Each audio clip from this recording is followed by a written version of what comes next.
신명기를 열겠습니다.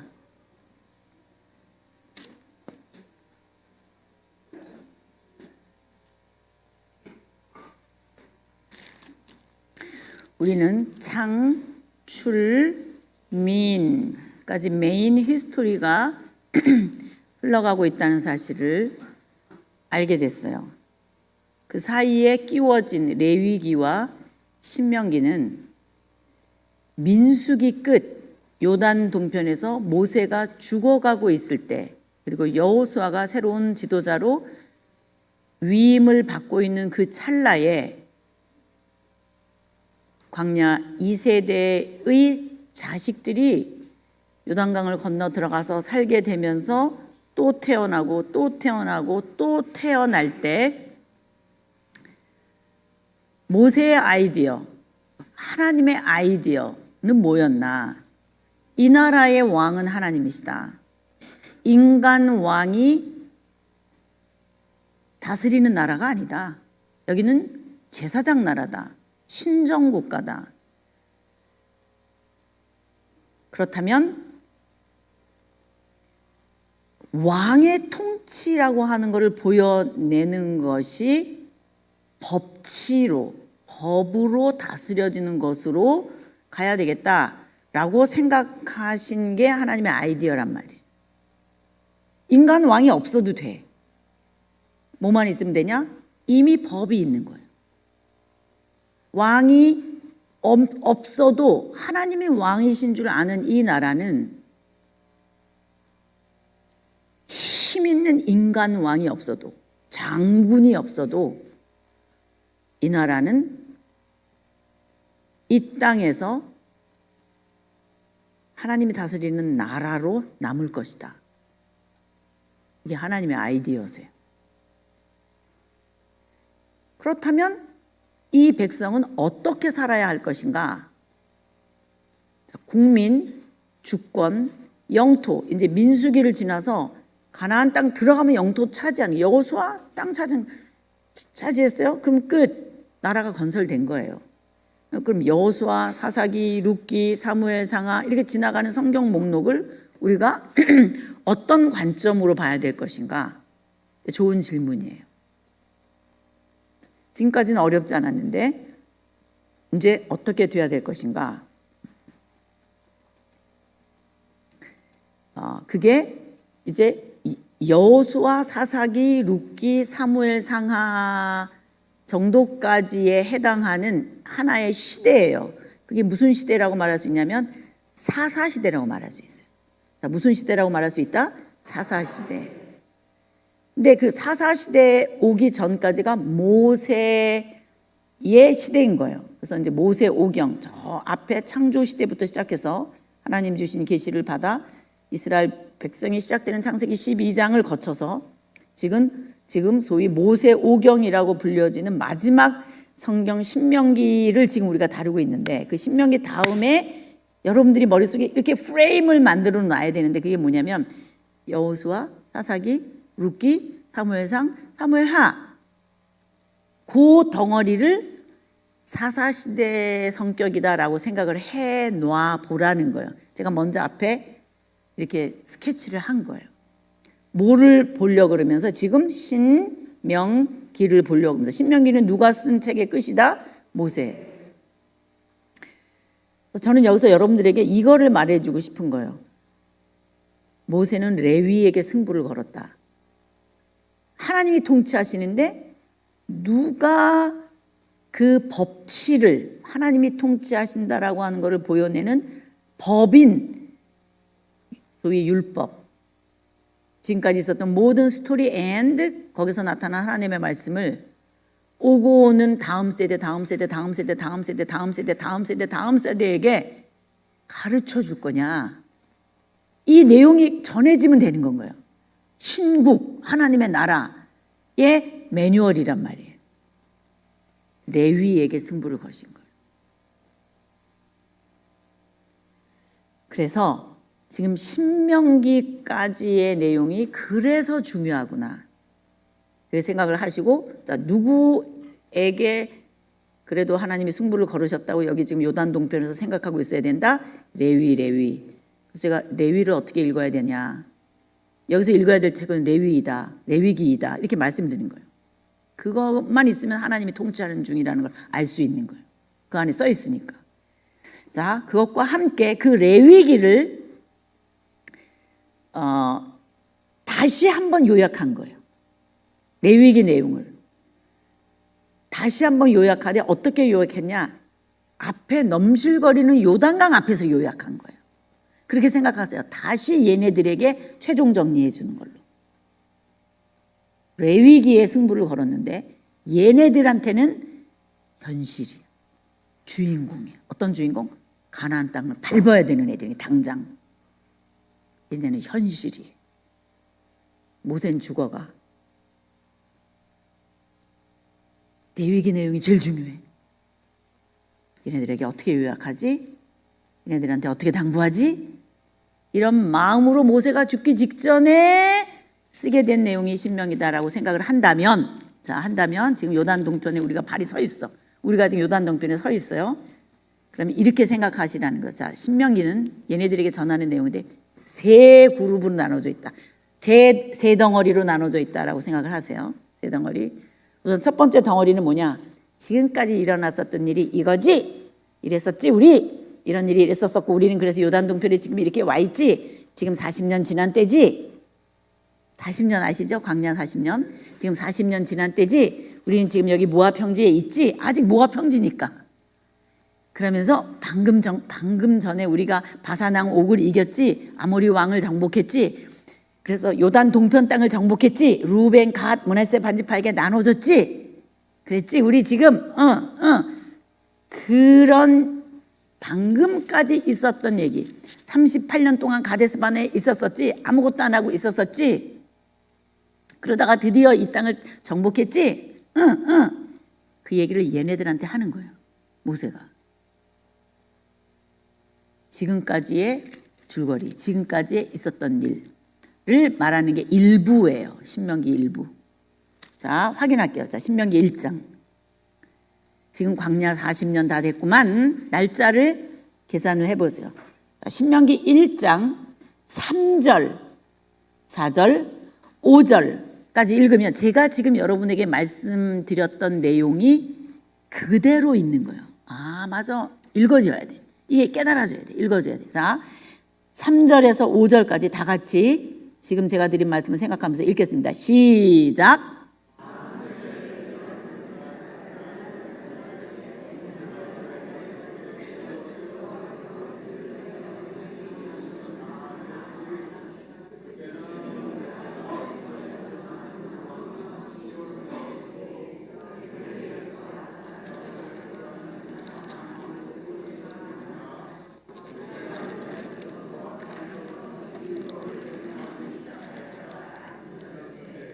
자, 무슨 말인지 아시겠습니까?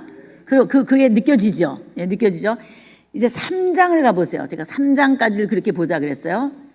지금 계속 그 얘기하고 있는 거야. 바산왕 옥한테 이렇게 했었어. 우리가 오랫동안, 죄송합니다. 2장부터 볼게요. 1, 2, 3장을 본다 그랬는데, 자, 앞부분을 이해했어요. 자, 2장 14, 죄송합니다. 1장 46절 먼저 읽을게요. 1장 46절. 우리는 지금 몸이 요단 동편에 있어야 돼. 모압 평지에. 자, 거기서 지금 광야 2세대와 함께 모세가 하고 있는 얘기를 듣고 있는 거예요. 우리 이랬지? 46절 읽겠습니다. 시작.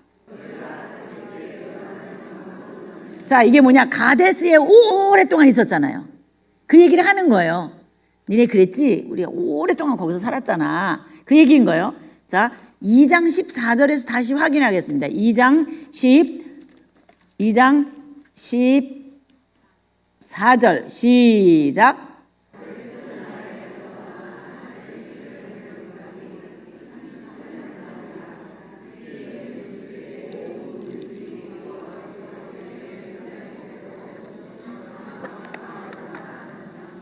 자, 읽어주세요.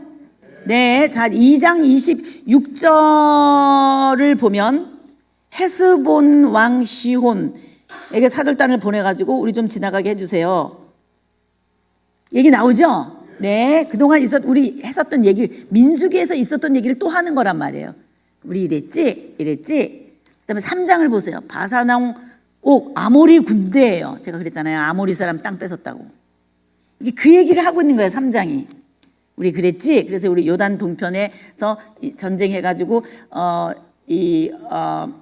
바사낭 옥을 이겼지. 헤스본 왕 이겼지. 아르논 개울가 있는 헤르몬 산까지 땅을 두 아모리 왕의 손에서 뺏었지. 니네가 전쟁했잖아. 지금 그러는 거예요. 그게 11절까지. 3장 11절. 그러더니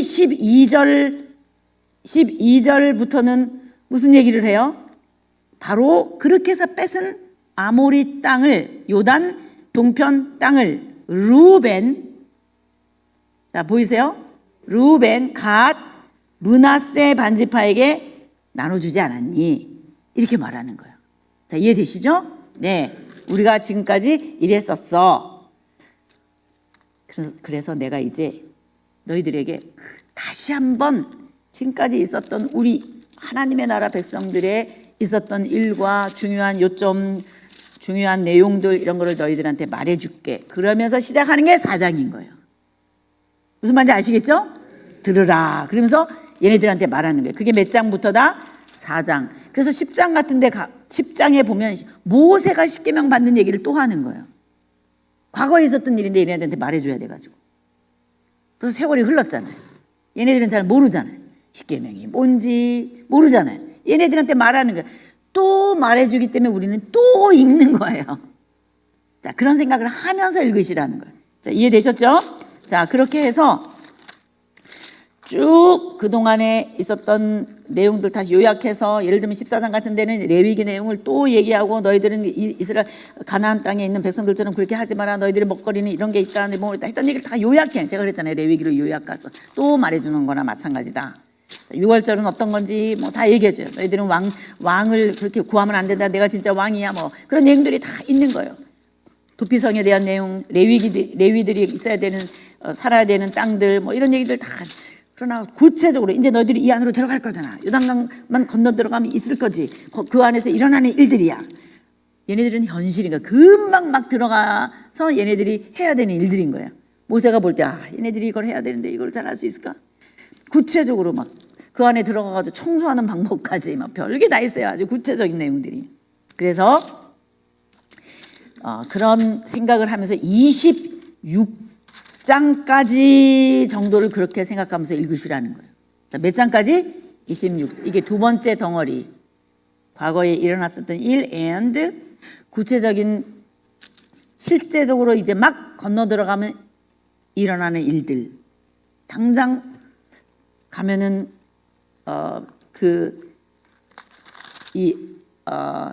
요단강 바닥에서 돌을 건져가지고 어떻게 해야 될지 뭐 이런 아주 구체적인 거를 얘네들한테 다 이제 얘기를 해준 거예요. 그거를 26장까지로 대충 보자. 자, 읽을 수 있으시겠죠? 네. 그 다음에 27장부터는 이제 할 말 다 했어. 자, 할 말 다 했어요. 내용이 다 끝났어. 요약한 게 다 끝났어. 그래서 이렇게 말하는 거예요. 결국 두 개다. 이제까지 말해준 거. 우주 만물을 지으신 창조주 하나님 창세기 1장부터 시작해서 모세오경에 있는 모든 내용들 말해서 우리는 우주 만물을 지으신 창조주 하나님의 백성이야. 우리 하나님 이외엔 다른 신이 없다는 거 정말로 알아야 돼. 십계명 꼭 알아야 된다. 이제 이런 얘기를 다 해줬단 말이에요. 하나님이 우리에게 지금까지 하신 말씀을 그대로 깨닫고 그게 뭔지를 알고 그 중요성을 알고 그 하나님의 백성답게 살아가는 거, 그게 아담에게도 복이다. blessing. 제일 처음에 복을 주어 가라사대. 아브라함에게도 너는 내 백성 복이다. 아자가 복이다. 이런 것처럼 자, 지금까지 얘기 다 들었지? 너희들도 그게 복이야. 그러지 않아? 하나님께서 끊어져? 하나님께서 떠나 있어? 그거는 저주야. 그거는 죽음이야. 선악과 내용이랑 똑같은 거예요. 복과 저주. 하나님에게 붙어 있는 것은 생명이요, 하나님께서 끊어져 있는 것은 저주다. 이런 말이지 술 먹으면 저주다 이런 뜻 정도가 아니에요. 근원적인 하나님에게 붙어 있는 것이 생명이다. 그게 복이야. 복의 정의, 생명의 정의는 창조주 하나님에게 붙어 있느냐 떨어졌느냐, 하나님과 함께 임마누엘이냐 하나님에게서 끊어졌느냐의 차이다. 오죽하면 너희들 이제 요단강 건너가면 저쪽에 그리심산이 있고 여기에 에발산이 있는데, 그리심산, 모세가 그러니까 옳지, 이게 그리심산이 있고 저기 에발산이 있잖아. 그리심산을 보면 지금까지 한 얘기가 이게 다 복이다. 그러지 않는 날에는 정령 죽으리라. 저주. 에발산을 보면 그래, 하나님이 진리셔. 하나님 이외에 다른 신은 없어. 그걸 깨닫고 하나님께 붙어있는 거 복이야, 아니면 저주야. 다른 건 몰라도 그건 꼭 생각해라. 그 막 들어가면 그게 있어. 어떻게 할래? 너희도 그렇게 할래? 안 할래? 그랬더니 백성들이 아멘 하겠다 그런 거예요. 그러겠습니다. 우린 그렇게 하겠습니다.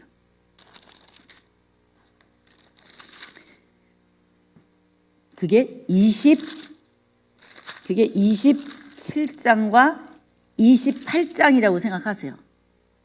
그렇게 해서 복이냐? 너희들이 그렇게 아멘 아멘 아멘 아멘 아멘입니다 이렇게 했냐? 그러면 너희들은 이런 복을 받는 거야. 그러면서 쭉 28장을 얘기한 게 이게 복인 거예요. 이사야서도 읽어보면요, 복과 저주도 두 개인 거예요. 두 개의 기둥이, 이사야서 내용도 모든 예언서 내용이 그런 거예요. 복과 저주. 얼마나 간단한지 몰라요. 이해가 되십니까? 네. 그리고는 29장에 가서는 똑같은 게 세 번째 파트인데요. 27, 28을 쭉 들은 내용을 놓고 그대로 하면 복이고 아니면 저주야 이렇게 말하는 내용이고, 그 다음에 그 뒤쪽에 29장 내용은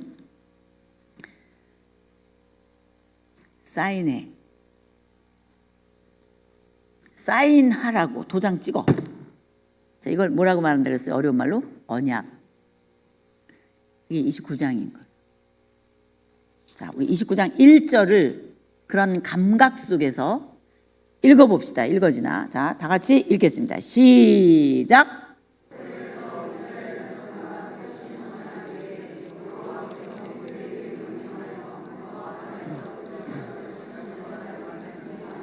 자, 이해되세요? 네, 언약은 도장 찍는 거예요. 도장. 결혼식 하고 나서 도장 찍는 것처럼, 결혼 신고하는 것처럼 도장 찍는 거예요. 형식이에요. 이거를 따라하겠습니다. 모압 언약이라고 말해요. 광야 1세대는 어디서 언약을 맺었어요? 그렇지. 무슨 언약? 시내산 언약이라는. 여기서 그 말을 하는 거예요. 29장 1절에서. 너희 부모 세대는 어디서 언약을 맺었다? 시내산에서. 나는 너희들의 하나님이여 너희들은 나의 백성이다. 언약 형식에 따라 그렇게 하고 언약 음식을 먹고 도장을 찍고, 이 시내산 언약이었는데, 너희들은 광야 몇 세대다? 2세대야. 너희들은 여기가 어딘데? 모압. 여기서 언약을 맺자.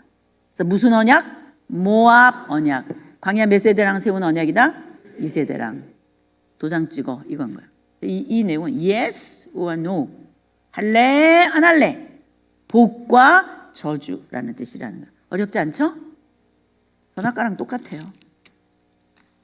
하나님에게서 떠나는 것은 저주다 라고 하는 프린시플이 똑같습니다. 그래서 29장을 그렇게 읽고, 나중에 하나님께서 이 뒤에 내용은 그런 상황에서 모세한테 올라와 봐. 내가 예언하는데 결국은 나를 배신할 거다 라고 하는 예언을 하세요. 그러면서 이게 몇 장이냐면 31장이에요. 31장 성문법이 완성되는 신명기 끝에 나중에 하나님께서 모세에게 내가 예언하는데 이들은 결국 자 우리 31장 16절을 읽으면서 여기에 왜 이런 음란하다는 단어, 이방 신들이라는 단어 이런 것들이 있는지 여러분들이 오늘 본 바알과 아세라라고 하는 게 어떤 건지랑 연결시켜 가지고 읽어 보겠어요. 자, 16절을 읽을게요. 자, 시작.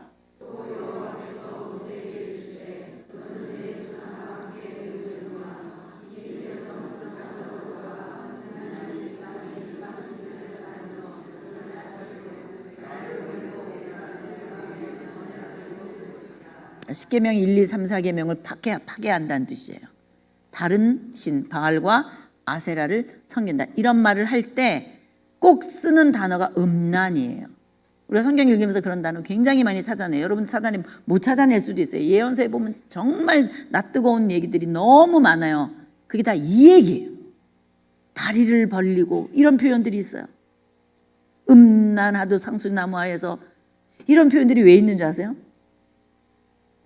바알과 아세라 종교가 이런 종교이기 때문에 그래요. 너무 재밌어요.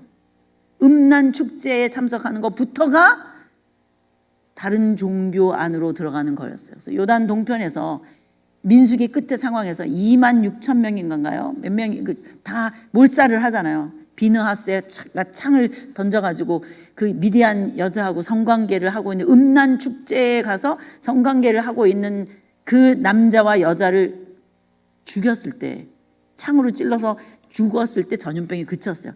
우리가 성경 읽으면서 되게 이상하고 어려운 점들이 많아요. 왜 하나님은 이렇게 몇만 명을 갑자기 전염병으로 다 죽게 하시는가?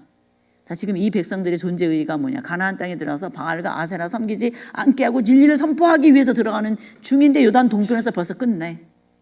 거기서 벌써 미디안 축제에 참석해. 바알과 아세라 축제에 참석해. 하나님 그거는 못 견디시는 거예요. 이게 목적이 뭔데? 가나안 땅에 왜 들어가는데? 바알과 아세라를 물리치라고 들어가는데 여기서 벌써 그 짓을 해? 지금 그러시는 거예요, 하나님이. 그거는 못 견디겠다, 내가. 그러니까 이런 개념들을 모르는 채 우리가 성경을 읽으면 성경이 이상한 거예요. 네, 되게 이상한 거. 이게 뭐지? 막 이해가 안 되는 거예요. 여기서 지금 얘기하고 있는 음란 이런 단어가 벌써 그건 거예요. 아주 간단해요. 성경 어렵지 않아요. 하나님만 참신이다. 나머진 바알과 아세라 우상이다. 너희들은 우상 섬기는 전 세계 앞에 하나님을 선포하라. 근데 오히려 거꾸로 이 백성들이 바알과 아세라를 섬겨? 그럼 뭐 망하는 거죠. 이런 얘기가 구약에 있네요. 어렵지 않아요. 그래서 그럴 때마다 하나님께서는 누구를 보내실 건가? 이제 지금 여기 31장이 그거예요. 예언하는 자를 보내겠다는 거예요. 누구처럼 지금 모세가 노래를 하고 있는 게 예언하는 거예요. 그래서 하나님 그래요. 이걸 지금 음란하듯 이렇게 할 건데 내가 모세야 내가 너한테 말하는데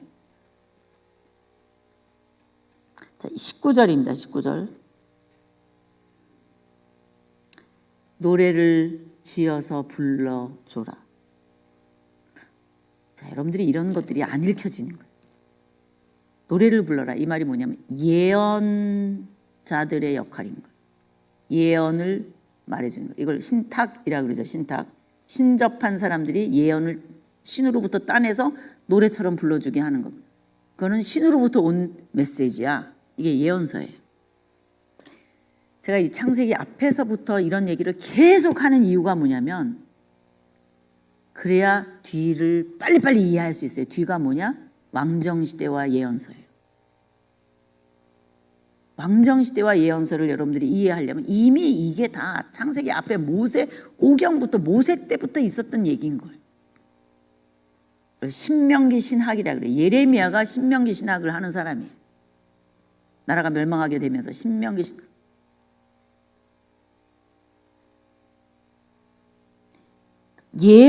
예언자들의 역할을 19절에서 얘기하는 거예요. 노래를 지어 불러라. 지금 예언을 하되 심판의 노래를 부르라는 뜻이에요. 제가 그랬죠. 예언서는 망한다. 이 내용이라고. 심판의 노래를 불러라. 그래서 모세가 결국은 20절에 보면 다른 신들을 섬기면서 하나님과 세운 언약을 깨뜨려 버릴 거기 때문에 너 모세가 노래를 불러라. 그러는 거예요. 21절 노래 부르라 그러죠. 모세한테 노래를 전해줘라. 이 노래는 뭐냐? 예언이에요. 예언. 예언서 노래를 불러주는 동안에 누군가는 예언하고 있는 중인 거예요. 그래도 하나님의 백성에게 왕들이 타락해도 예언의 노래를 부르는 예언자가 있는 한 하나님이 끝까지 참으면서 이스라엘 백성들을 기다려주고 있다라고 하는 것을 알게 될 거야. 모세야. 지금 그러시는 거예요. 신명기 끝에서. 벌써 말씀하신 게 미리.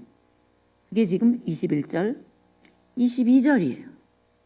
제 얘기를 귀로 들으시면서 눈으로 성경 본문을 보세요. 아, 이게 정말 그런 뜻 맞구나. 앞으로 누군가 예언의 노래를 부르는 때에 하나님이 그래도 오래 기다리시면서 하나님의 백성들이 돌아와서 남은 자들이 하나님과 함께 교제하기를 기다리시겠구나. 참 슬픈 외로운 하나님의 모습이에요. 저는 요즘 하나님이 그렇게 외롭게 느껴져요.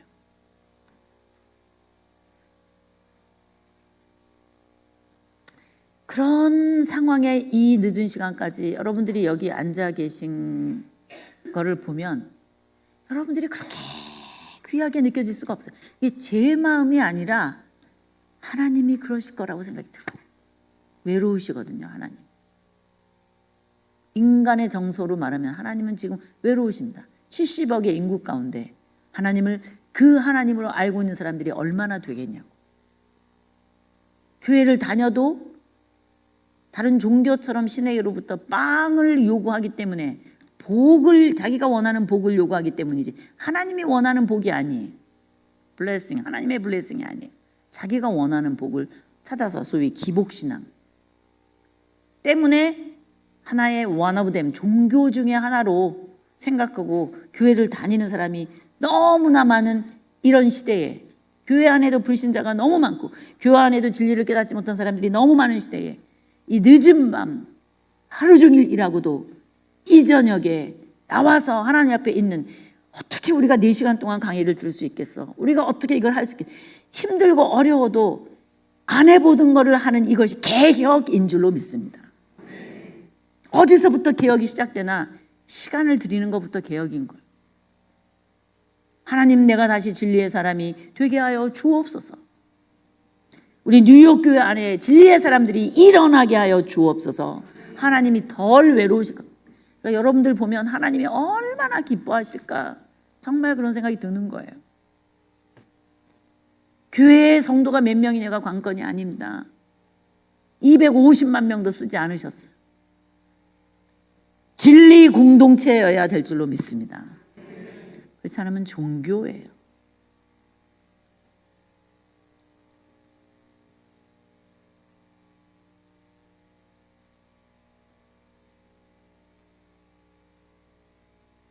(24절) (25절) (26절) (27절) 모세가 레위인 레위의 후손이고 아론과 같이 하나님의 말씀을 맡은 자로 이제 내가 여기에 승부를 걸겠다라는 얘기가 24, 25, 26 이렇게 있는 거예요. 그 슬픈 모세의 심판의 노래 하나 불러다오. 노래 하나 지어서 불러. 네가 노래를 부르는 동안에 그래도 하나님의 사람들이 있었다는 걸 알게 될 거야. 그렇게 말한 그 슬픈 심판의 노래가 32장인 거예요.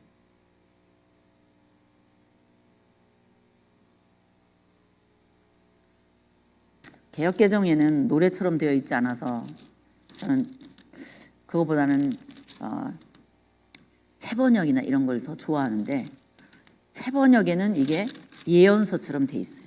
라임을 맞춰서 뒤에 이렇게 시처럼 되어 있어요. 영어 성경에도 아마 그렇게 되어 있을걸요.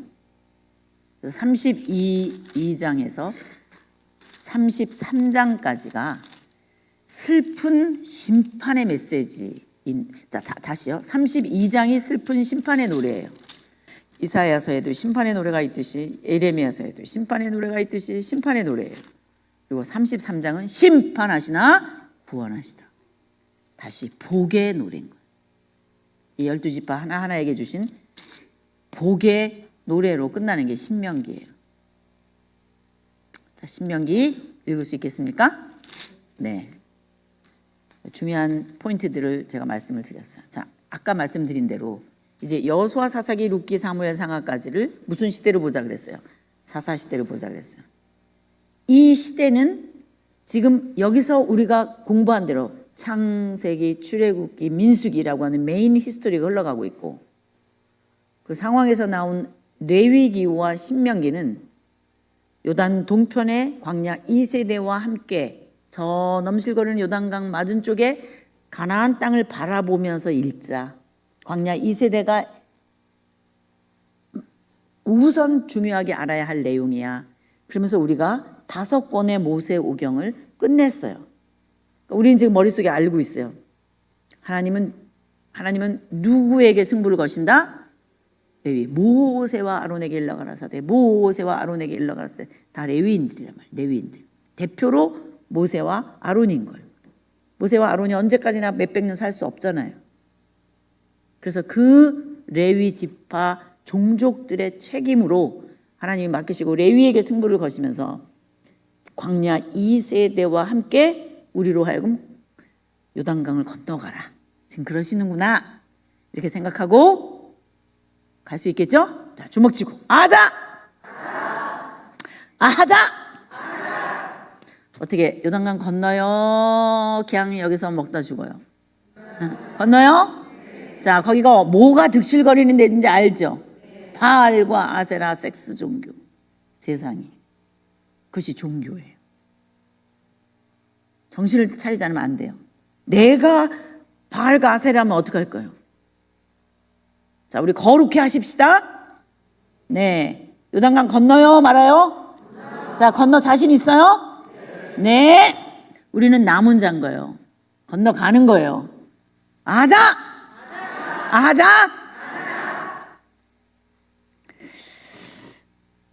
그래서 여호수아에 들어서면, 자, 여호수아는 제가 5분에 끝낼 거예요. 왜? 별로 할 얘기가 없어요. 읽으면 돼요. 자, 여호수아는 뭐 만들기예요? 땅 만들기. 여호수아는 하나님의 나라가 건설되는 중에 세 개의 조건, 국민, 주권, 영토의 마지막 조건이에요. 그게 이루어지는 성경인 거예요. 여호수아. 그러니까 하나님의 나라가 완성되는, 외형적으로 완성되는 지점이다. 이게 여호수아의 의의예요. 무슨 말인지 아시겠죠? 그 생각을 하고 읽으시면 돼요. 하나도 어렵지 않아요. 그 다음 두 번째.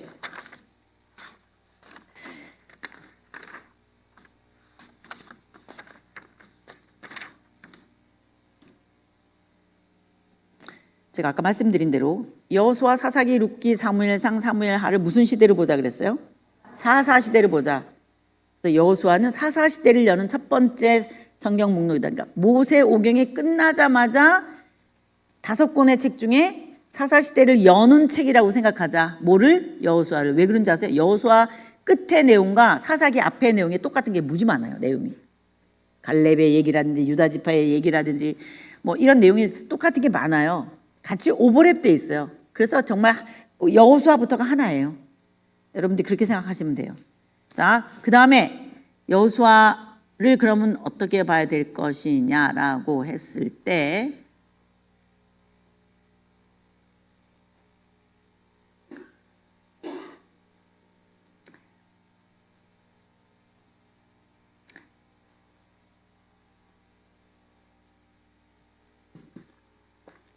제가 그냥 그리면서 할게요. 자, 다음 자, 이제 우리나라로 치면, 자, 이렇게 우리나라가 이렇게 있으면 지금 이쯤인 거예요. 그죠? 뭐가? 이스라엘 백성들 안으로 지금 들어가는 게 이렇게 생긴 거잖아요. 이스라엘 땅은 이렇게 생긴 게 아니라 갈릴리 호수, 요단강 사해바다 이렇게 있으면 여기로 들어가는 거잖아요. 얼추 비슷하죠? 이제 병법이에요. 병법. 여기서 찌르고 여기서 지금 똑같은 거예요. 우리가 여기 있으니까 무슨 평지? 모압 평지. 지금 이런 개념이 없으니까 성경이 안 읽어졌던 거예요. 우리는 지금 요단 동편에 있는 거예요. 그럼 동에서 서로 찌르고 들어가요. 자, 우리나라도 마찬가지인 거죠. 이렇게 위에 아래 남북으로 되어 있는 영토를 점령한다라고 하면 일단 헤드쿼터가 있어야 되는 거야. 가운데 HQ가 있어야 돼. 그리고 밑에 한 덩어리, 위에 한 덩어리를 정복하는 형태로 여호수아는 전쟁이 이루어져요. 끝. 읽으면 돼요. 여러분 어렵지 않아요. 그걸 못 읽어요? 읽을 수 있어요. 그래서 이 베이스 캠프라고 말할 수 있는 이 지역을 여호수아가 대표로 돼갖고 에브라임 지파, 이 땅을 정복했을 때 이 땅을 무슨 지파 땅이라고 말한다고요? 에브라임. 그래서 이 가운데에 에브라임 지파가 있구나 이렇게 생각하셔야 돼요. 이거 에브라임 지파 땅이에요.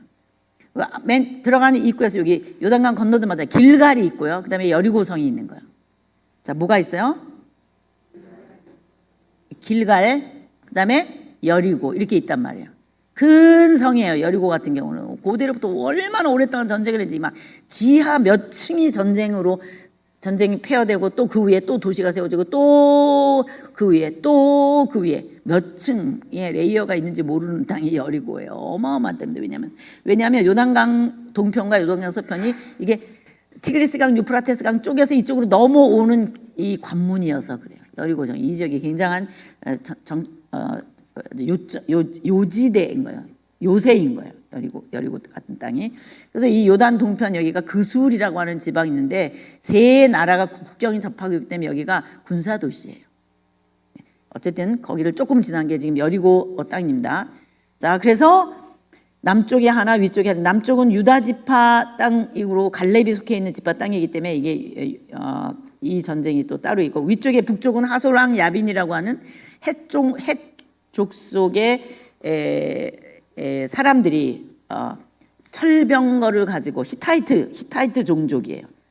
헷족 속이 하솔왕 야빈이라는 말로 나와요, 성경에서. 이렇게 해서 남쪽에 한 덩어리 기브온 전투, 위쪽에 한 덩어리 이렇게 해서 이 땅을 정복해요. 어렵잖아요. 읽으시면 돼요. 그래서 12지파로 나뉘어집니다. 땅을 분배해 주는 거예요. 자, 그래서 자, 따라해 보겠습니다. 루벤, 갓, 므낫세 반지파. 자, 유단 동편 쪽. 자, 루벤, 갓, 므낫세 반지파. 자, 이쪽에 아셀이에요. 아셀 지파. 제가 생긴 모양대로 한번 해볼게요. 그냥 아셀 길잖아요. 제가 길게 하는 거예요. 여러분 잊어버리지 말게 노래처럼 느끼라고. 아셀 납달리는 좀 크잖아요. 아셀 납달리, 그 사이에 스불론 이사갈, 어금니처럼 조그만 게 그 안에 있어. 그래서 스불론 이사갈 이렇게 하라는 거예요. 그냥 외우시라고 제가 이렇게 말하는 거예요. 자, 아셀 납달리 스불론 이사갈. 시작.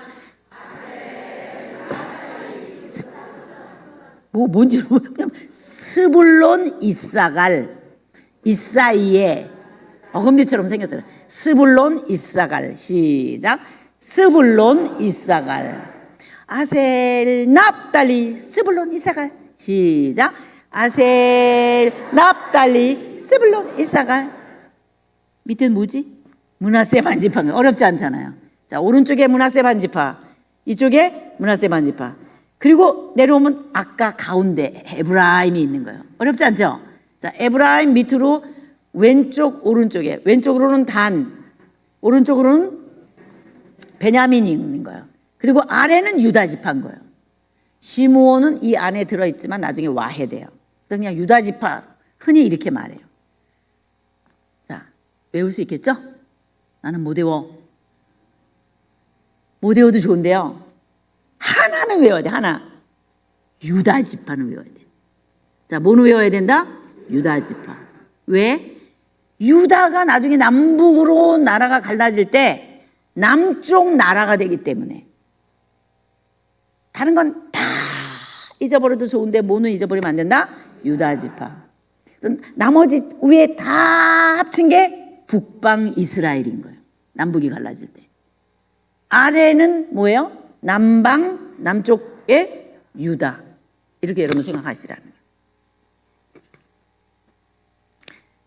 이런 거 조금만 외우면은 혈액순환이 잘 되는데 그거 하나를 안 외우고 에돔, 모압, 암몬, 아모리 이것만 외워도 되는데 그걸 안 외우니까 예언서예요. 모압이 나올래면 나와라.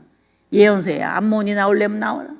왕정시대에 아모리가 나오면 뭐 개념도 없이 그냥 아무 의미 없는 쭉정이 같은 단어로 우리 머릿속에 있었던 거예요. 그거 하나를 공부를 안 해가지고. 따라하겠습니다. 예수 믿는 일을 공부하는 일이다.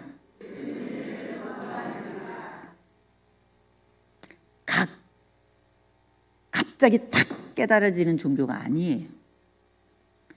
불교는 염화 시중의 미소. 탁 연꽃을 하나 딱 줬을 때 갑자기 이름을 잊어버렸다. 그 가섭이라고 하는 시달타의 제자가 다 못 깨닫는데 꽃을 한 송이를 딱 줄 때 그거를 가섭이가 받으면서 그게 무슨 뜻인지 다 깨달아지면서 열반의 세계 속에 들어가서 그를 염화시중의 미소, 염화시중의 미소 들어본 적 있으시죠? 염화시중의 미소라고 있어요. 각 깨닫는 순간이라는 거예요. 기독교는 그런 게 아니에요. 갑자기 뭔지도 모르다가 갑자기 탁 깨달아지는 게 아니고 공부해야지 되는 거예요. 아셀, 납달리, 스불론, 이사갈, 루벤, 가, 므낫세 이거를 해야 되는 거예요. 각 하는 종교가 아니라 공부해야지 깨달아지는. 왜? 팩트이기 때문에. 일어난 일이기 때문에. 하나님의 역사 속에 들어와 거하시기 때문이에요. 자, 그런데 이제 여호수아를 끝내면서 중요한 한 가지 포인트가 있어요. 자, 따라하겠습니다. 레위 지파에게는 땅을 주지 않으셨다. 48개 성읍에 흩으셨다. 이게 여호수아서가 그 다음 성경 목록인 사사기한테 발을 뻗쳐서 붙는 순간이에요. 사사기를 이해하려면 여호수아서의 끝에 나오는 레위 지파에게는 땅을 주지 않았다는 사실을 붙들고 있어야 돼요. 자, 어느 지파에게는 땅을 주지 않았다? 레위 지파. 그러니까 요셉 지파가 둘인 거예요. 두 개를 먹어간 거야. 요셉 지파는 없지만 뭐가 있어요? 에브라임과 므낫세가 있는 거예요. 그 대신 레위 지파가 없는 거예요. 레위 지파가 땅이 없어. 이게 사사기를 이해하는 포인트라는 거예요. 어떻게 이해하는 포인트인가? 레위는 48개 성읍에 흩어져서 각각 교회해라 이런 뜻이에요. 자, 쉽게 얘기할게요. 요즘 시대로. 자, 교회가 한 군데 48개가 있는 게 좋겠어요? 한 군데 그냥 어느 한 땅에 48개가 다 있는 게 좋겠어요? 흩어지는 게 좋겠어요? 흩어져야 되는 거예요. 레위인을 흩으셨어요. 48개 십자가 붙이고 교회처럼 있으라고. 그곳에 우리 식으로 말하면 학교를 세우고 교회를 세우고 가르쳐라. 있는 그곳에서. 그러니까 레위는 열심히 뭐 해야 될까요? 공부해야 되는 거예요. 레위기를 공부해야 돼요. 누구에게 승부를 거셨어요? 레위. 그래서 48개 성읍에 흩어지게 됐다. 이제 이게 굉장히 중요한 앞으로의 사사기, 룻기, 사무엘상하를 지나가는 포인트라는 거예요. 자, 여호수아 끝. 사사기를 열어볼게요. 자, 사사기. 자, 여호수아, 사사기, 룻기, 사무엘상하 이렇게 갈 건데요. 자, 사사기가 뭐지? 자, 여러분 사사기 그럼 무슨 생각이 들으세요? 그냥 하여튼 엉망진창이 잘 모르겠죠. 네. 그리고 왜 왕이 없어? 왜 하나님이 왜 왕을 안 주셔서 이런 생각이 들잖아요. 자, 사사기. 자, 여호수아 끝과 사사기 앞에는 같은 내용들이 있어요. 아까 말씀드린 대로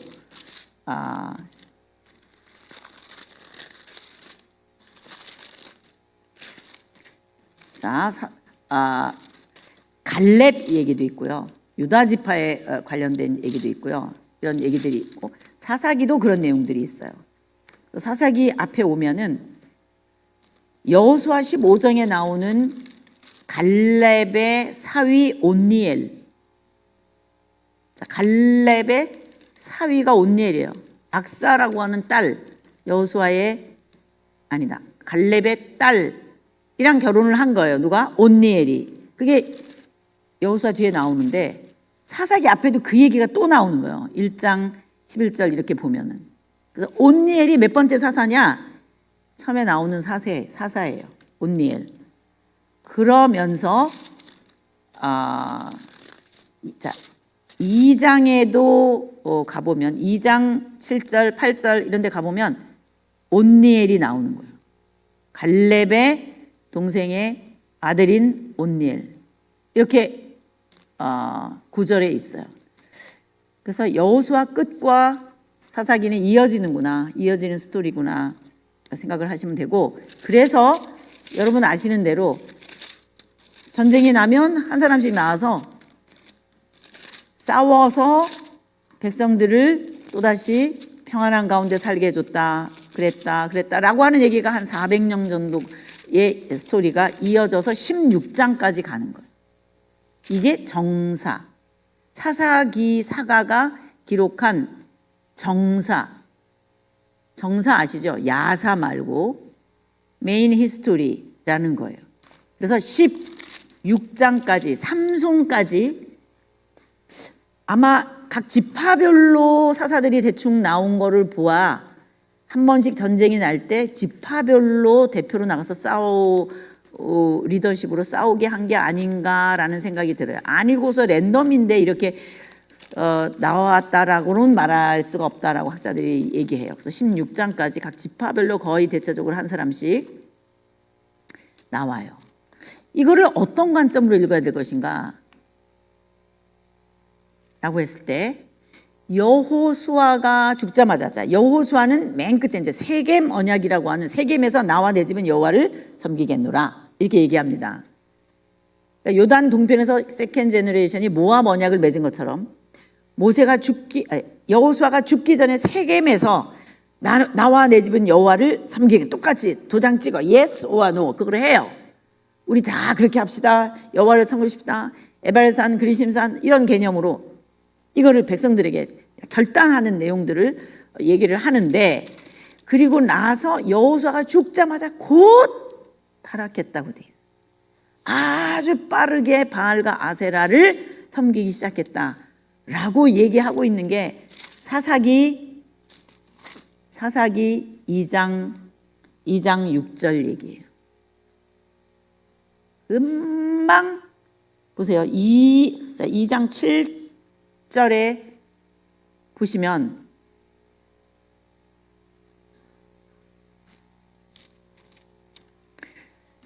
여호수아가 있는 동안에는 잘 섬겼는데 여호수아가 죽자 금방 바알과 아세라를 섬겼다.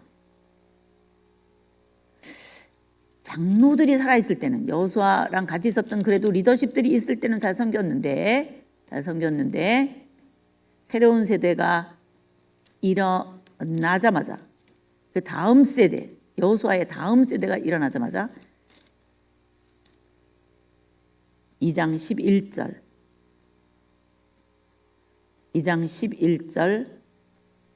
12절 13절 안타까운 마음으로 읽겠습니다. 금방 이렇게 된 거예요.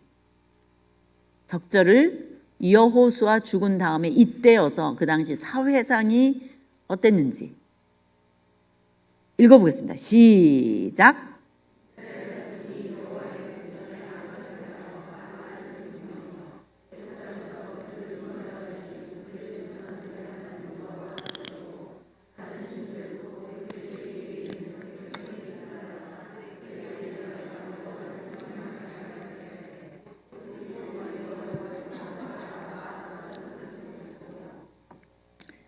고대 문헌들은 A라는 나라가 있었는데 B라고 하는 좋은 나라의 왕이 A라는 나라의 곤고함 속에, 어려움 속에, 죽어가는 상황 속에, 전쟁에 무너지는 상황 속에서 구해줬다.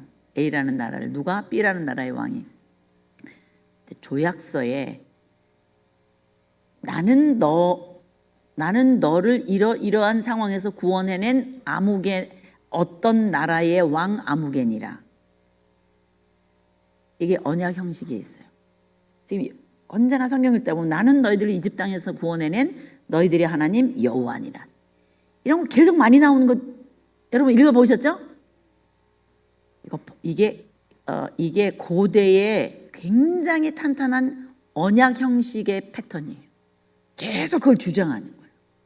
나는 너희들의 하나님 뭐뭐뭐한 데서 구원해낸 너희들의 하나님 아무개니라. 나는 야훼니라. 굉장한 패턴입니다. 그런 게 지금 여기서도 사사기인데도 이 패턴이 나오는 거 보세요. 그 당시에 조약 형식을 아는 사람들의 디스크라이브예요. 이집 땅에서 너희들을 이끌어내신 너희의 하나님을 배반해 했다. 꼭 이렇게 나오는 거. 구원해냈는데 너희들이 이래? 이럴 수가 있어? 언약을 파기할 수가 있어? 지금 이런 뜻이거든요. 그러면서 결국은 바알과 아세라를 섬깁니다. 막 사사기에 들어서자마자 이런 일들이 생긴 거예요. 사사기는 무슨 내용이냐라고 했을 때 사사기 사가가 이런 이스라엘의 정체성을 알고 결국은 전쟁을 하러 나갈 때는 자기의 신의 이름으로 나간단 말이에요. 우리의 신이 나한테 전쟁하라 그래서 올라가라. 그래서 이거를 앞세우고 자기 종족의 신을 상징하고 있는 어떤 예언이 떨어졌으면 예언의 글이라든가 이런 것들을 두고 제사장들이 이거를 두고 먼저 앞장서는 거예요. 우리 종족의 신은 이분이시다. 그래서 이스라엘 백성들은 무엇을 앞세우고 제사장들이 앞장서서 전쟁을 했어요? 법궤 빼가지고 베세메스로 가는 소 울고 뭐 그런 거 아시죠? 왜 법궤냐? 우리 종족의 하나님은 여호와 하나님이다. 우리 조상 대대로 함께 해주셨던 분이 여호와 하나님이다. 그를 말하는 거예요. 꼭 제사장들이 먼저 요단강에도 발을 먼저 내딛고 먼저 내딛는 거예요.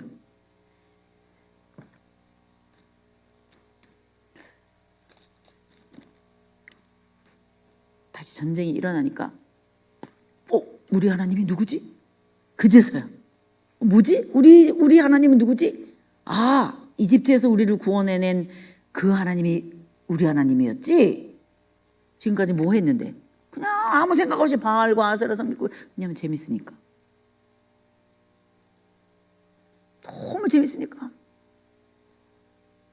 그러다가 전쟁이 일어나니까 그제서야 우리 하나님이 누구였지? 우리를 이집트에서 구원했는 그제서야 하나님. 왜냐면 전쟁이 평안할 땐 몰랐는데 법궤를 메고 나가야 되니까. 제가 지금 말한 것처럼 사사기를 기록한 사가는 왜 전쟁이 났고 전쟁이 일어나서 이 사람들이 어떻게 했고 그때마다 어떻게 했고를 제가 지금 표현한 대로 여기다 써놓은 거예요. 여기다 이렇게 썼어요. 이렇게 제 말이 아니고 사사기에 써 있어요. 사사기 3장에 보면 그래서 전쟁만 일어나면 우리 하나님은 누구지? 그걸 찾을 줄 아니까 하나님이. 그 얘기가 3장에 있고요. 그러면서 시작된 게 한 번씩 전쟁을 이끌어가는 리더십이 있었는데 장군이 있었는데 그런 사람들이 이런 사람들이에요. 이번에는 누가 쳐들어왔어요? 이번에는 미디안이 이번에는 블레셋이 쳐들어왔어요?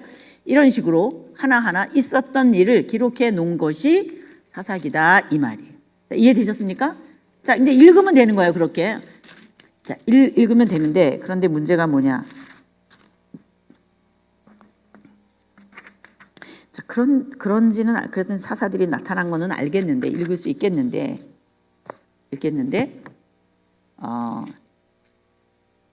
문제는 뒤에 붙어 있는 삼손 이야기가 16장으로 끝나거든요. 16장으로 끝나요.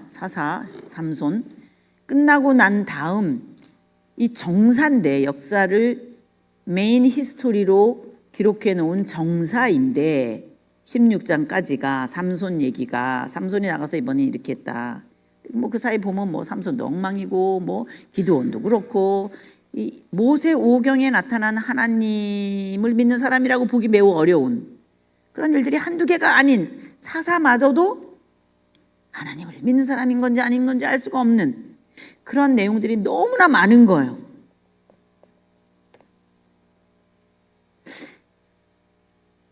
그 얘기가 끝났나 그랬더니 17장, 18장이 완전히 다른 얘기인 거예요. 이건 사사 얘기가 아니고 미가라고 하는 레위인의 얘기인 거예요. 주인공이 레위인 거예요. 그 다음 그 다음에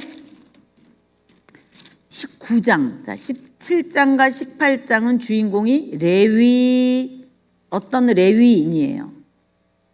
그리고 미가라고 하는 사람의 집에 취직해서 일을 하는 그 레위인인 거예요. 17장, 18장이 주인공이 레위인 거예요. 그래서 그걸 미간의 집에 취직한 레위인이기 때문에 이거를 미가 신상 사건이라 그래요. 미간의 집에 산당을 만들어 가지고 개척교회 같이 하는 거예요. 제사장이 있어야 되잖아요. 목회자가 있어야 되는 거죠. 그 사람이 여기에 나타나는 베들레헴에 사는 레위였던 거예요. 그 사람 얘기가 17, 18장인 거예요. 자, 이게 사사기 구조예요. 그 다음 19장에서 21장까지는 주인공이 역시 레위인데 이 사람이 첩이 있었어요. 베들레헴이 친정이야. 베들레헴 쪽에 있는 레위인들의 얘기예요. 그런데 도망갔어요. 데리고 오고 싶었어요. 그래서 레위 첩인 이 여인의 친정집에 가서 데리고 오며 일어난 베냐민 지파와의 갈등. 여행 중에 베냐민 지파의 사람들과 결국은 전쟁을 해서 베냐민 남자들이 다 죽게 되는. 왜? 첩을 베냐민 지파 사람 리더십들이 지금 들어간 사람 나오라 그래가지고 사실은 이 레위인과 성관계를 하겠다. 이게 아마 종교적인 어떤 하던 풍습을 그대로 이쯤 왔을 때 사사기 이쯤 왔을 때는 가나안 땅 사람들이 하던 그런 스타일의 뭔가와 연결되어 있는 것으로 보여져요. 뭔가 새로운 지나가는 사람들이 왔을 때 이 사람들과 성관계를 하면 뭐 어떻게 되고 뭐가 있었을 거예요. 어쨌거나 지금 온 레위인과 남자와 성관계를 함으로써 뭐 축복이 오게 하는 뭐 그런 어떤 것이었을 것 같아요. 나는 그걸 못하겠다. 그럼 여자라도 내보내라. 그래갖고 그 첩이 나간 거죠. 밤새 윤간을 당한 거예요. 새벽에 레위인이 문을 열고 나가 보니까 문지방에 엎어져서 첩이 죽어 있는 거예요. 12토막을 낸 거예요. 제가 지금 여러분에게 말씀드린 내용을 그런 식으로 읽어본 적이 있다. 한번 손 들어봐 주실래요? 네. 3분의 2 정도는 이게 무슨 내용인지도 아직 이 성경을 갖고 있으면 그게 뭔지도 모르고 있는 거예요. 읽긴 읽었을 거예요. 무슨 뜻인지는 모르고 읽었기 때문에 생각이 안 날 거예요. 결국 이게 무슨 얘기예요? 12지파에게 토막을 내가지고 다 보내서 11지파랑 베냐민 지파랑 싸운 거예요.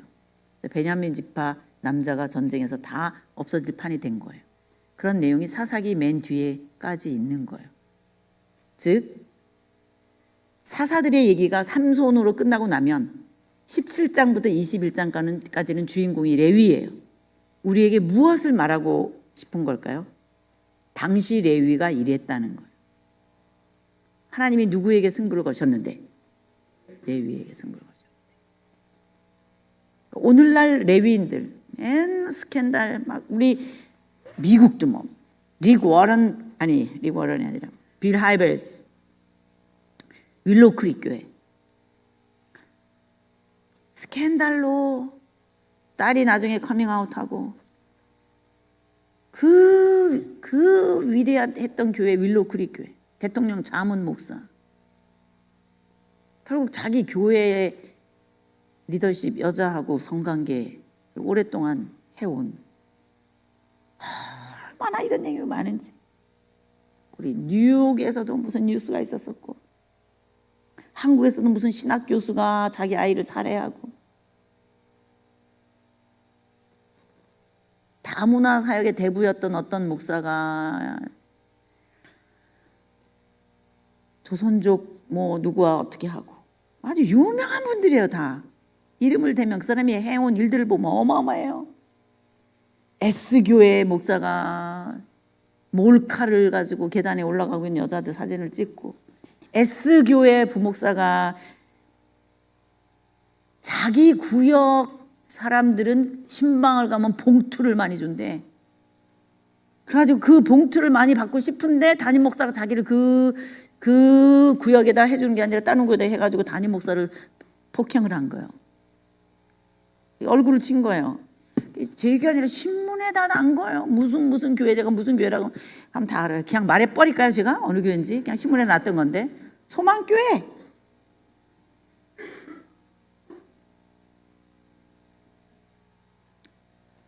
도대체가 오늘 우리가 살아가는 시대에서도 하나님의 사람들이라고 말하는 레위인들이 어떻게 하면 이런 거를 이렇게 할 수 있을까? 그게 오늘날의 레위인들이요 또한 그 당시의 레위인들 마찬가지인 거예요. 바알과 아세라의 영이 얼마나 대단한지 자기의 본능과 본성을 어느 순간에 그 하나님의 영에 사로잡히지 못하면은 그렇게 하나님 앞에서 패괴한 짓을 하는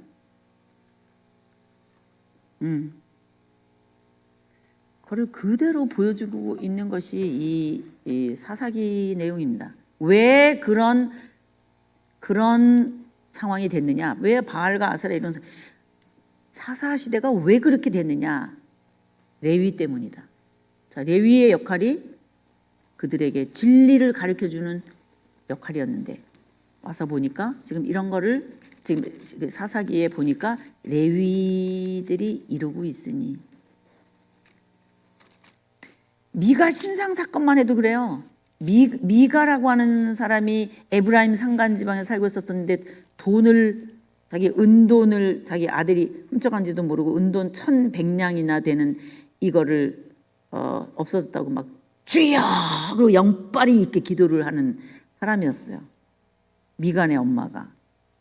결국 아들이 훔쳐갔다는 거라고 뭐 너였어? 큰일 났네. 이거 어떡하면 좋아? 그러면서 돈을 내놓으니까 그중에 11조로 떼어가지고 당시 거기에 유명한 아세라 목상과 같은 목상의 은을 입혀서 우상을 만들게 하는 집에다가 전화 걸어가지고 목상 하나 들여놓겠다.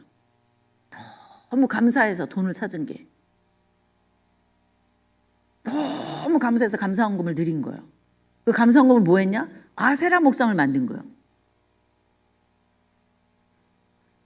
그래서 그 미가가 훔쳐갔는데 미가 어머니가 만든 산당에 돈을 들여서 개척교회를 한 거예요. 우리 식으로 말하면 산당에 에봇과 드라빔 뭐 이런 거를 그런 걸 신상으로 만들어 놓은 거예요. 에봇과 드라빔은 아론 계열의 직계 제사장들이 입는 옷이에요.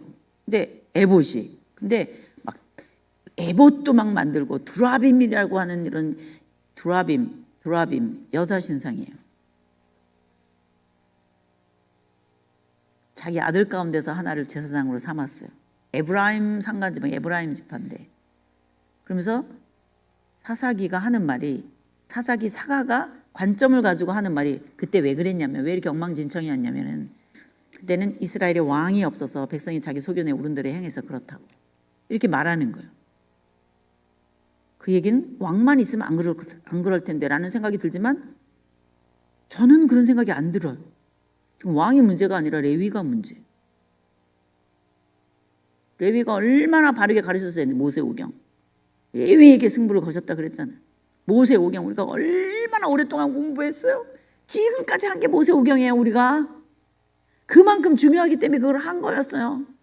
우리가 예수 믿으면서도 우리도 그 모세오경이 어떤 내용인지 모르는 것처럼 잘 성경에 써 있어도 그게 무슨 내용인지도 모르고 그런 것처럼 지금 여기 있는 그 당시 사람들도 마찬가지인 거예요. 모세오경이 있어도 그게 무슨 내용인지 모르고 하나님 백성들로 살면서 기도는 많이 영빨이 있어 주여 아버지 이거는 한데 자기 아들 저주가 임할까 봐 기도해가지고 감사헌금으로 우상을 만든 거예요. 엉망진창이죠. 그러면서 하는 말이 사사기사가 곧 이어서 하는 말이 오죽하면 이 미가라고 하는 사람이 개인 신당을 가지고 거기에 에봇하고 드라빔이나 이런 신상을 만들고 자기 아들 가운데서 하나를 제사장으로 삼아가지고 하고 있다. 그 말 다음에 곧 이어서 나오는 말이 그때에 이스라엘의 왕이 없으므로 백성이 자기 소견에 오른 대로 행하였다. 이렇게 나오는 거예요. 이게 앞에 내용이 잘못됐다라는 걸 알고 있는 거예요. 누가? 사사기사가가. 그다음에 이어서 하는 말이 그때 왕이 없으므로 백성이 자기 소견에 오른 대로 행하였다. 이렇게 말하는 거예요. 엉망진창이다 사사시대는. 그리고 이어서 나오는 말이 베들레헴에 한 레위 사람이 있었는데 자기가 어디서 일을 해야 될지 일할 장소가 없어가지고 이곳저곳 또 돌아다니다가 이 미간의 집에 왔다는 거예요. 그랬더니 연봉 은돈 열량을 주고 옷과 먹을 거를 책임져 주겠대. 그래서 레위가 이 집에 산당을 만들어 놓은 미간의 집에 취직했대. 레위인이.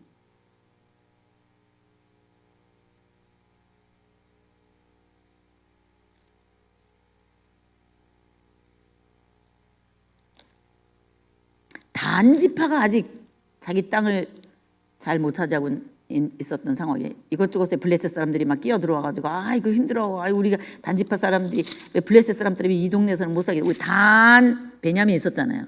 가운데 에브라임 지파 있었고 뭔 말인지 아세요? 이쪽에 단 이쪽이 단이 블레셋과 여기 지중해 이쪽에 연결돼 있다 보니까 너무나 이 사람들이 힘도 세고 전투적인 종족이었는데 야, 이 블레셋 사람들이랑 끼어가지고 같이는 못 살겠다 그래가지고 어디 딴데 우리는 땅을 찾아가야 되겠어. 지금 다 땅들을 차지하고 있는 중이니까 사사시대에도 아직 여호수아 지나서 그러니까 우리는 저 위로 갈 거야. 그리고 저 위에 단지파 우리 단에서 브엘세바까지 이렇게 한 것처럼 위에 단이라고 하는 곳 가이사라 빌립보 갈릴리 위쪽 지방까지 올라가서 해보겠다. 그리고 지금 가고 있는 중에 자 아유 이렇게 자세히 하면 안 되는데 큰일 났네.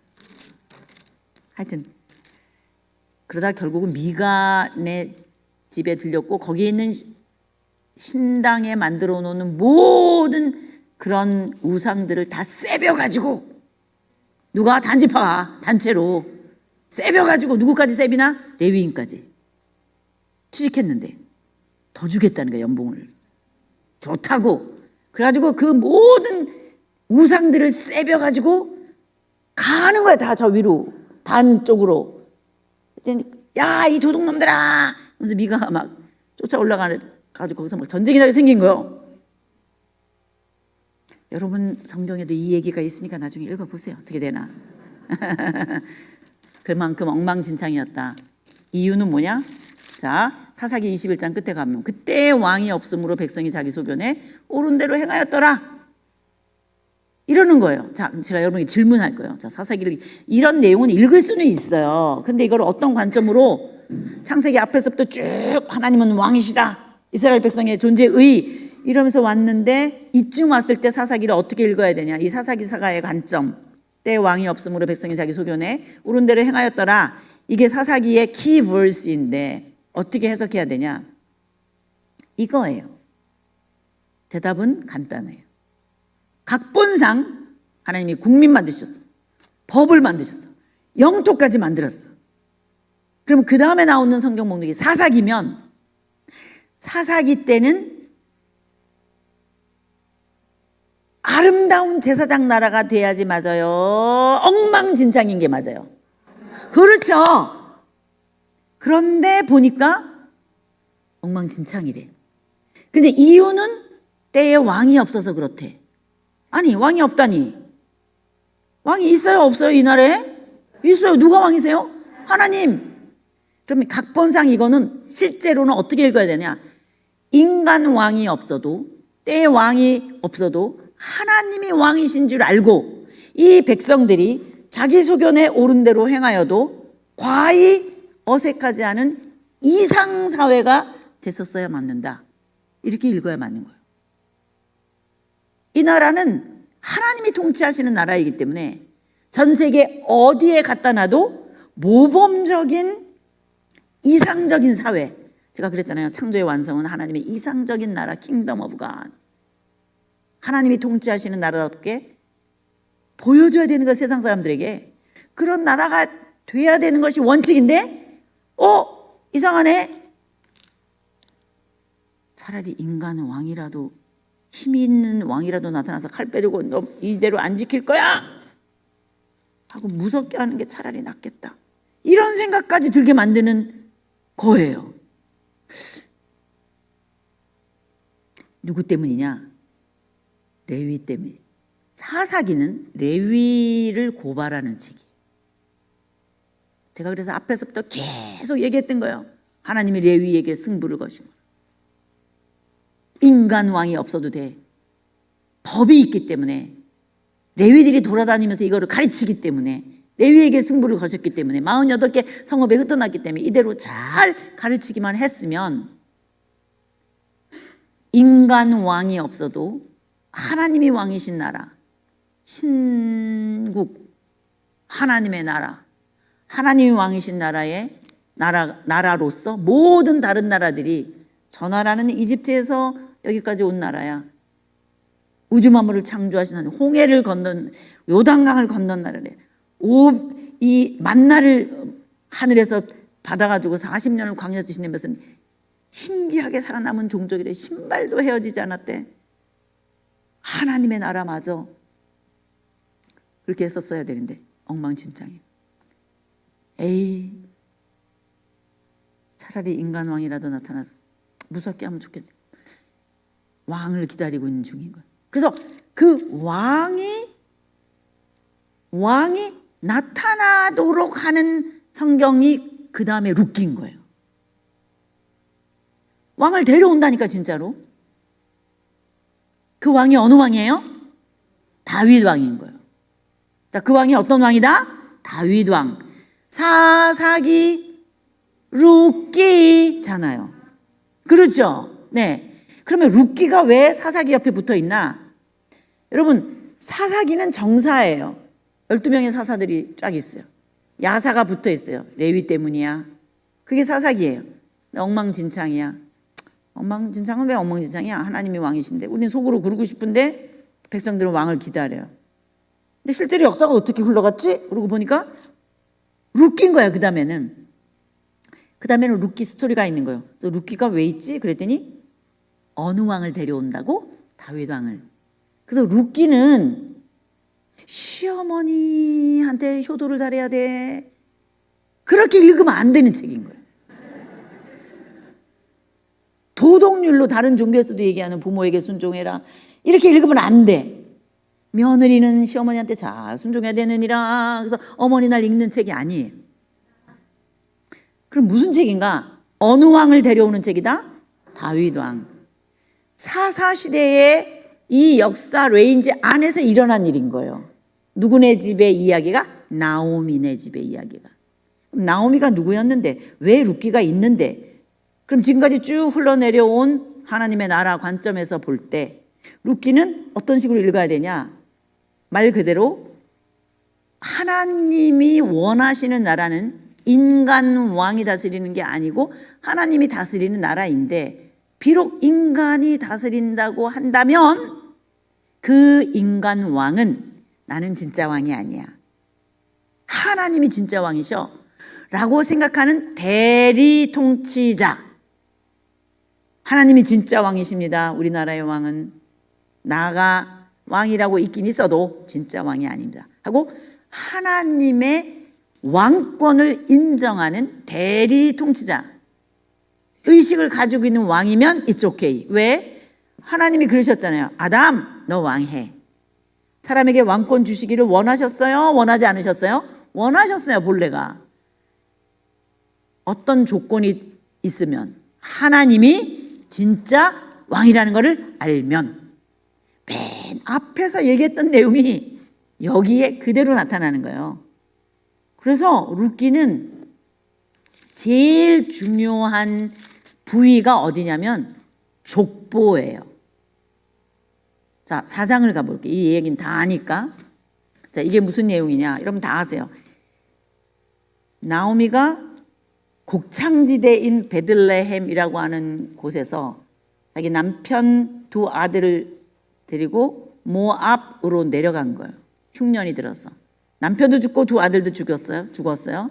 두 며느리 중에 룻만 데리고 다 죽고 데리고 다시 하나님이 이 땅을 권고하셨다라는 소식을 듣고 약속의 땅으로 다시 요단강을 건너 올라온 거예요. 다시 온 거예요. 자기 남편 두 아들의 이름으로 되어 있는 땅 문서가 없는 거예요. 쉽게 얘기하면 다 말아먹은 거예요. 어떻게 해야지 이 땅에서 먹고 살까? 여자들만 남은 상태에서의 사회보장제도, 여자들을 위한 사회보장제도인 기업무르기, 다시 땅 문서를 가져오는 이 것을 통해서라도 우리가 다시 땅을 얻어가지고 살아야 되겠다라고 생각한 나오미가 룻에게 보아스에게로 들어가라. 여러분 아는 대로 그런 일이 일어난 거예요. 그래서 저기 제일 중요한 게 족보인데 왜 족보인가? 아기를 얻었기 때문에 족보가 중요한 거예요. 그 아이가 매우 중요하니까.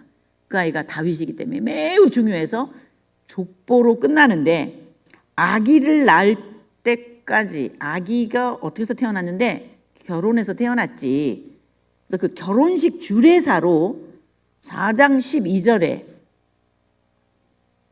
당시 성문에서 증인들 앞에서 원로들이 소위 결혼식 주례사와 같은 내용을 해주는데 그 내용이 뭐냐? 너 보아스의 가문이라는 게 솔직히 좀 그런 가문이지? 그게 뭐냐?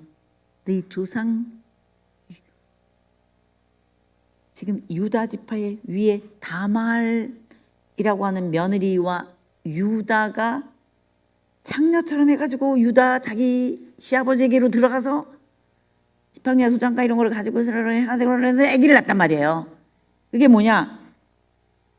자기 남편 죽었는데 다른 형제 속에 들어가게 해서 혼자 남은 여자인 다말을 살게 해주지 않으니까 시아버지한테 앙심을 품고 시아버지에게라도 들어가야 되겠다 라고 생각해서 유다에게 고실라이제이션 해가지고 들어갔단 말이에요.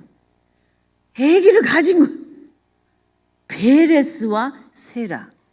예수님의 족보에 나오는 맨날 베레스와 세라를 낳고 베레스와 세라를 낳고 베레스와 세라. 여러분 30번 읽은 사람은 베레스와 세라를 30번 읽은 거예요. 아기 둘을 낳은 거예요. 쌍둥이를 낳았어. 그 베레스 가문의 후손으로 태어난 사람이 너 보아스 아이가 지금 그러는 거예요. 결혼 주례사에서. 그러니 당신에게도 복을 주기를 원한다. 좋은 가문이잖아. 그렇게 해도 하나님 복을 주셨잖냐.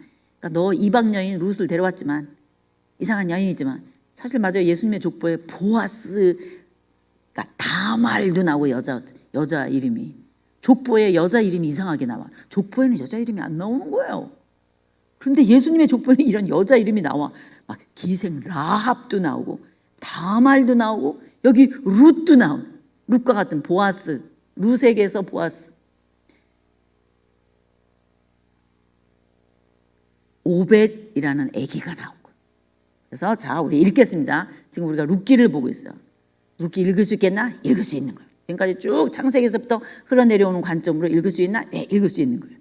자, 사사시대 배경 속에서 그 암울한 지금 엉망진창인 이런 상황 속에서 그 배경 속에서 다윗이라는 사람의 영성, 다윗의 모세오경 실력,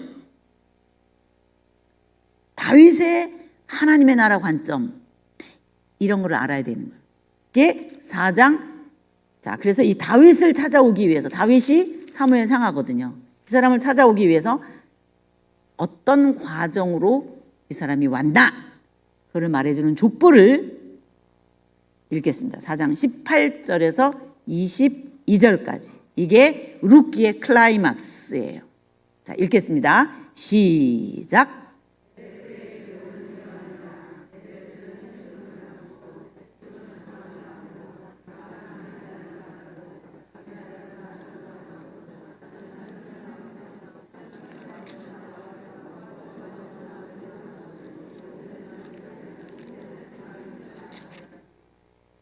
이새는 다윗을 낳았다. 그러면 룻기 지나면 누가 주인공이다? 다윗. 그래서 다음에 나오는 성경 목록이 뭔 거예요? 사무엘 상하인 거예요. 그래서 사무엘 상하의 주인공은 누구다? 다윗. 자, 다윗은 왕이다, 왕이 아니다? 왕이에요. 자, 사무엘 상하에 나오는 왕은 몇 명이에요? 2명이에요. 누구? 첫 번째 왕 사울, 두 번째 왕 다윗, 세 번째 왕은 솔로몬. 솔로몬 얘기는 어디에 있어요? 열왕기상에 있는 거예요. 자, 그러면 사무엘 상하도 왕사이고 열왕기상하도 왕이, 열왕이 있는 거예요. 여러 왕들이 있는 거예요. 자, 이 구조를 아시겠습니까? 그러니까 사무엘 상하는 누구 때문에 따로 왕을 뺀 거예요? 다윗 때문에. 두 왕이 대조되는 거예요. 하나는 사울, 하나는 다윗. 이렇게. 그럼 다윗은 어떤 왕이길래, 자, 이 다윗 왕을 이해하려면 조금 어렵기 때문에 내일로 넘길 건데요. 아까 말씀드린 대로 다윗은 하나님이 건설한 이 나라의 대표적인 왕이에요. 이 왕처럼 해라. 샘플이에요. 그래서 이 왕처럼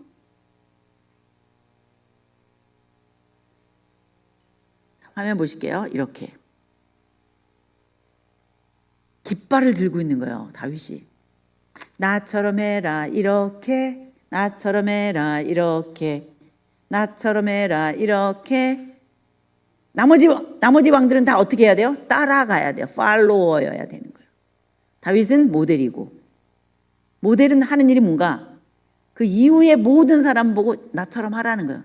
자, 누가 화장품 모델이에요? 피부 좋은 배우들. 누가 머리털 샴푸의 모델이에요? 예. 그냥 예뻐. 그럼 모델인 거예요. 그하고 똑같아요. 왕으로서의 모델은 누구여야 하는가? 전 세계사의 왕의 모델이 있는가? 어느 나라든지 다 있어요. 그 왕이 다스렸을 때를, 그런 왕을 설정해 놓고 그런 왕이 다스리는 때를 이상국가 또는 이상사회라고 말했어요. 그런 왕이 다스릴 때를. 백성은 태평성대를 누리는 거예요. 전 세계 다 있어요. 이상국가 이론이. 그런 왕이 나타나기를 기다리는 거예요. 우리나라는 지금도 기다리고 있어요. 이게 어떻게 될 거냐 지금. 그러면서 무역에도 문제예요. 경제에도 문제예요. 뭐든지 지금 어려워지고 있는 이런 상황 속에 지금도 우리나라는 왕을 기다리고 있는 거예요. 전 세계사의 이슈는 누가 왕이냐의 싸움. 이유는 뭐냐? 백성들이 태평성대를 누리면 좋겠는 거예요. 목적은 거기에 있는 거예요. 민중이 잘 살면 좋겠는 거예요. 그 책임은 누구에게 있냐? 왕에게 있다고 생각하는 거예요. 그래서 지금 성경은 한 국가가 국민 주권 영토로 완성됐을 때, 조건이 완성됐을 때, 그 다음에 나오는 역사는 무엇이어야 되냐? 그 조건 하에서, 자, 입법을 했으면 행정이 일어나야 되는 거예요. 법을 정했으면 그게 이루어져야 돼. 행정부가 그대로 다 해나가면 되는 거예요. 장관이 그걸 잘하고 행정을 하면 되는 거예요. 국방부는 국방부대로 다 백성들을 잘 다스리도록 입법한 대로 하면 되는 거예요. 잘 살면 돼. 그대로 하면 되는 거예요. 하나님이 그걸 바라보면서 여기까지 오신 거예요.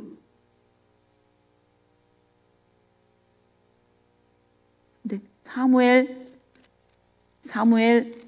상하는 바로 그런 왕, 모델이 되는 왕이 어땠는 줄 알아? 이렇게 했었어야 돼를 보여주기 위해서 따로 있는 거예요. 사무엘 상하. 그만큼 중요한 왕이다. 다윗은 모델인 거예요. 하나님의 대리 통치자라는 뜻인 거예요. 다윗은 왜 모델이었냐? 이 나라는 신국이니까. 자기가 진짜 왕이라고 생각하지 않는 왕이니까. 화면 보실게요.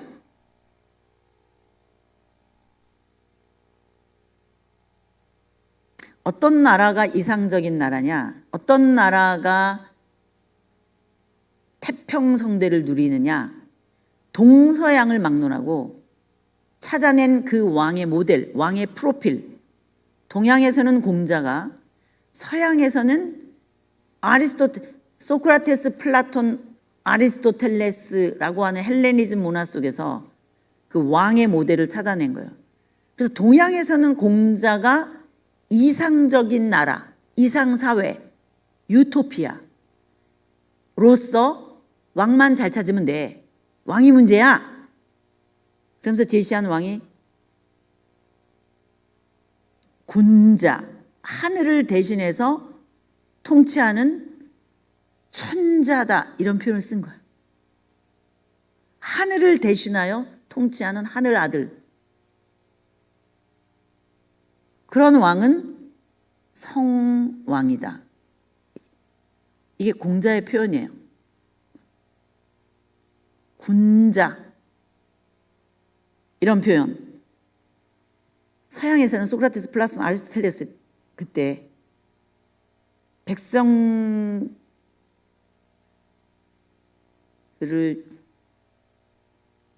전쟁 이후에, 아테네 전쟁 이후에, 펠레폰네소스 전쟁 이후에 우리는 왜 이렇게 힘들고 어렵게 사느냐 라고 했을 때 소크라테스, 플라톤 같은 사람들이 하는 얘기가 지혜로운 왕, 하늘에서부터 오는 지혜를 가지고 다스리는 왕이 없어서 그래.